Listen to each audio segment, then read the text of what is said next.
मतदान केंद्रावर पुरेशा सुविधा देण्यात आलेल्या आहेत आणि त्याच्यामध्ये विशेष करून दिव्यांग मतदार, तान्ह्या बाळासह ज्या स्त्रिया आहेत, गरोदर स्त्रिया आहेत, ज्येष्ठ नागरिक आहेत यांना प्राधान्याने मतदान करून दिलं जाईल। दिव्यांग आणि ज्येष्ठ नागरिकांसाठी रॅम्पची सोय केलेली आहे, याशिवाय व्हीलचेअरची सुद्धा व्यवस्था करण्यात येणार आहे।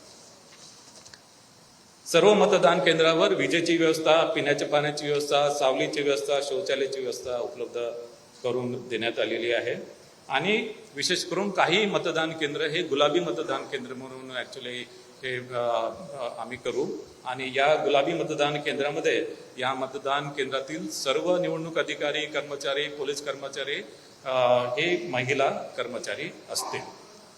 यावेळेस मतदान केंद्राच्या इमारतीमध्ये मोबाईल नेण्याची एक फॅसिलिटी आम्ही दिलेली आहे, मात्र ऍक्च्युअल मतदान केंद्रामध्ये मोबाईल नेता येणार नाही, त्या इमारतीमध्ये नेता येईल आणि त्या मतदान केंद्राच्या बाहेर एक फॅसिलिटी असेल, तिथे मोबाईल तिथे डिपॉझिट करता येईल।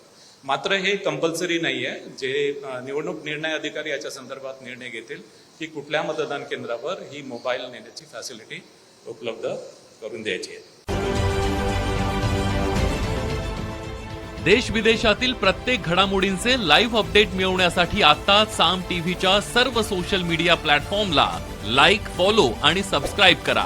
तसंच सर्व नोटिफिकेशनसाठी बेल आयकॉन प्रेस करायला विसरू नका।